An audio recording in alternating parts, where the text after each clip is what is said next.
There is always going to be a market for people who want to experience the same thing over and over and over again, and nowhere is recycling more prevalent in the entertainment industry than it is in gaming. Whether it's EA releasing the same stable of sports games every year with only superficial changes, note the word changes, not improvements, or Activision releasing a new Call of Duty game every year whose rising popularity and declining quality are in direct correlation. The computer gaming industry is more milkable than any other, and that's without even considering MMOs.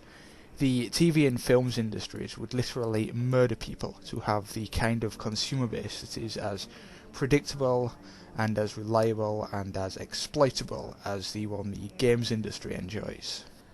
And while recycling in games long predates either Half-Life expansion, the Half-Life expansions, and especially Blue Shift, stand out in my mind as the most bitter pill the computer gaming industry has ever successfully convinced me to swallow twice. Now, don't get me wrong, I am not anti-recycling or anything. Many of my favourite games are expansions or pseudo-sequels, or games that just build upon or borrow from others. There's nothing fundamentally wrong with recycling, provided it can be justified by the quality of the end product. Games like Doom 2, Medieval Total War, Oddworld Abe's Exodus, and Grand Theft Auto Vice City are all products of recycling, and they are some of the finest games of their respective genres. There are even some expansions like Fear Extraction Point and Crisis Warhead that are actually better than their parents. When recycling produces something good, there is really no legitimate reason to complain. The problem is recycling doesn't produce something good most of the time. We all know that Half-Life is a groundbreaking masterpiece. Even people who haven't played it know, because the people who have played it won't let them not know. Opposing Force, decent though it is half the game Half-Life is. Blue Shift, Half-Life's second expansion, is half the game Opposing Force is. Opposing Force was a legitimate attempt at providing the fanbase with more of a product it loves. The developers simply did not have the talent to deliver. Opposing Force may be forgiven for its failures because it obviously was an earnest attempt at making an expansion worthy of the Half-Life name.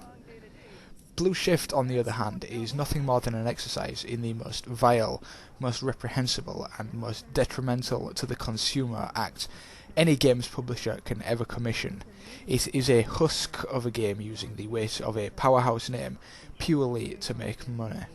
Looking at my word count right now, I've spent just shy of 500 words up to this point, without actually talking about the game. I've done so because the game is less than 2 fucking hours long, and I can probably discuss every single facet of the game, and the review will still run for only around 4 minutes. The game opens with version 3.0 of the Half-Life tram, and a Die Hard 2 quote immediately comes to mind. This sequence doesn't do anything that either of the other two Half-Life games hasn't already done. It doesn't even try to do anything fresh. While the helicopter ride that opens Opposing Force felt like an homage, the Blue Shift tram doesn't even feel like fan service. It feels like an aborted level design from either Half-Life or Opposing Force that was just thrown in. Like I said in my Opposing Force review, it's the moment-to-moment gameplay that should be recycled in an expansion, not the iconic set pieces. That's what the entire game feels like. A bunch of levels that weren't good enough for Half-Life, or more likely weren't good enough for Opposing Force, that have been sitting around on someone's hard disk, that have been cobbled together and released to the public.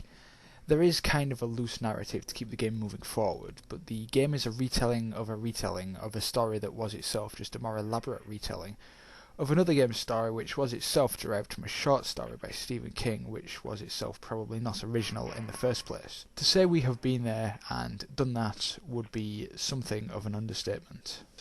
You play as Barney Calhoun, the security guard who I'm sure you murdered repeatedly in the original game, usually while he was in the middle of a sentence. Although you play as a character who is purportedly in the original game, which Half-Life 2 all but confirms, you don't actually interact with Freeman at any point throughout Blue Shift, meaning there's no way Blue Shift could possibly be canon without first reconciling the Gordon Freeman paradox. Barney is, at least in the other Half-Life games, a charismatic character, but it's really impossible to care about him or his escape from Black Mesa, and the fact that it's clearly not canonical makes it all the worse.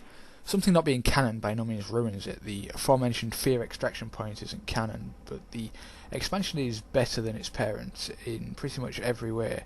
The problem with Blue Shift is that it isn't canon, but it also has no redeeming features at all, and it's ridiculously short. It feels like a mod, and not a good one. I have definitely played better stuff from guys working out of their bedrooms.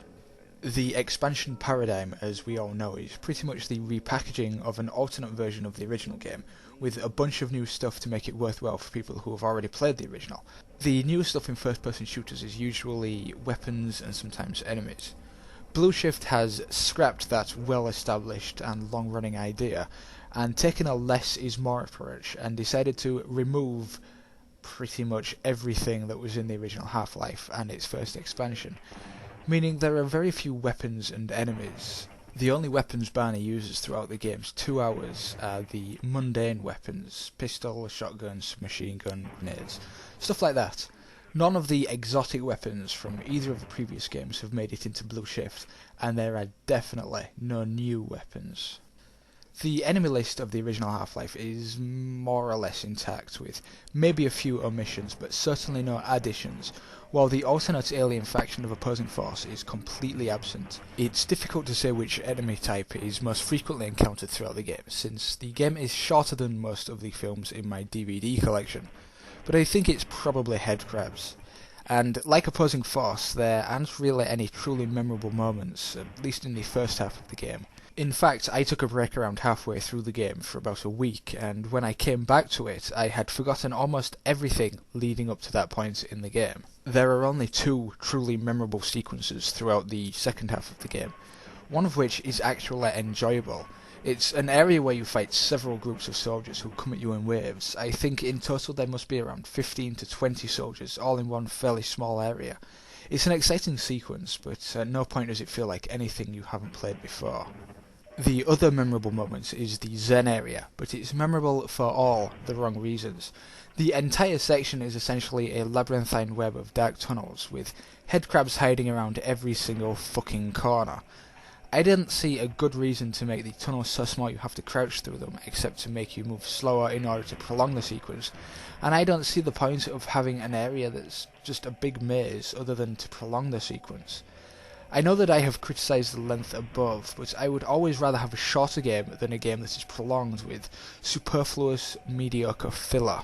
Zen is unanimously recognised as the weakest part of Half-Life, and how a Zen section that is actually worse than Zen made it into the game is beyond my comprehension.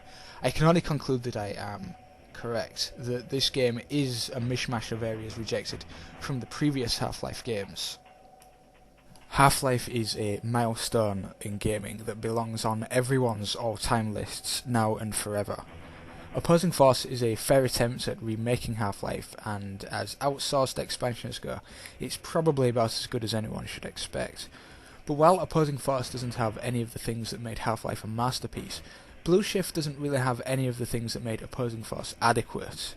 Blue Shift is not only unworthy of the Half-Life name, it is the worst first-person shooter I have ever played. If I didn't own a copy of Sun Age, courtesy of Amazon Vine, I could say without a single doubt that Blue Shift is the worst game I own. Half-Life deserved better than this.